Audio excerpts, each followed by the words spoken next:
Comme un goût de... Il y a comme un goût de cendre dans ma terre, des espoirs calcinés, des rêves incinérés. Peut-être le climat qui brûle, peut-être l'appétit dévorant des plus puissants. Il y a comme un goût de peur chez les enfants, les petites filles étouffent des cris derrière les maisons. Et les petits garçons sur le chemin de l'école sont dépouillés de leur courage naissant. Il y a comme un goût d'injustice dans l'économie, l'argent détourné se déverse de toutes parts dans les poches des uns, tandis que la sueur salée des autres s'évapore entre leurs mains vides. Il y a comme un goût de dictature au sein des démocraties, la même main invisible qui choisit chacun des candidats, et les machines qui savent les résultats des élections avant le décompte des bulletins. Il y a comme un goût de divorce avant même le mariage, une voix métallique qui résonne au cœur de la société et qui déclare une guerre à perpétuité entre les hommes et les femmes. Il y a comme un goût d'ignorance dans l'opinion publique, quelque chose de desséché dans les informations mainstream et quelque chose de prématuré dans les conclusions du tout venant. Il y a comme un goût de funérailles dans les chants religieux, les hurlements de la foi qui sont des mises à mort de la raison. Et pour que la raison survive, elle doit se cacher dans les livres et dans le murmure de ceux qui essaient encore de réfléchir.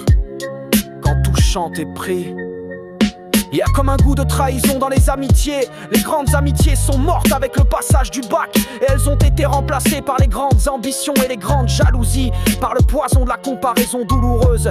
Il y a comme un goût d'envie de meurtre chez les dirigeants politiques, chaque fois qu'ils entendent qu'une intelligence éveillée entreprend de s'exprimer sur les choses de la nation et les choses du peuple, parce que eux ils ont prospéré sur le sommeil et l'ignorance des masses.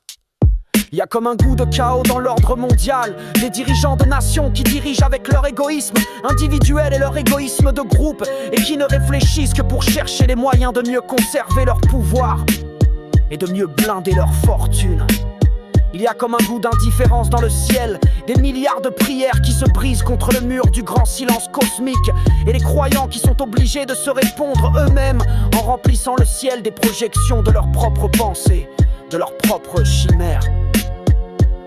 Il y a comme un goût de désespoir dans mon humanité, la persistance des religions et la persistance des suicides, et toujours aucun sauveur qui descende du ciel, aucune armée d'anges qui descendent du ciel, aucune cohorte de vaisseaux de lumière qui descendent du ciel. Rien qu'un peu de pluie.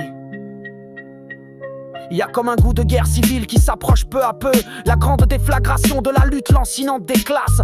Pas si lancinante car la classe dominante est en guerre déclarée. Ce sont les classes pauvres et les classes moyennes qui ne voient rien derrière le voile de l'alcool et du rire bête. Il y a comme un goût de larmes chez les jeunes diplômés, derrière le courage nécessaire pour se frayer une place dans le monde du travail. Les larmes des sacrifices continus et des luttes sans fin. Il y a comme un goût de solitude chez les jeunes femmes, conditionnées comme des femmes fortes, mais réduites à des fragmentations psychologiques et à des raideurs psychologiques qui les rendent impropres à des relations saines. Il y a comme un goût de résignation chez les activistes, le peuple qui ne se lèvera jamais comme un seul homme, aucun mot d'ordre qui ne soulèvera quiconque par la seule force de sa pertinence, tandis que l'abrutissement trouve un écho sous chaque toit et dans chaque profil.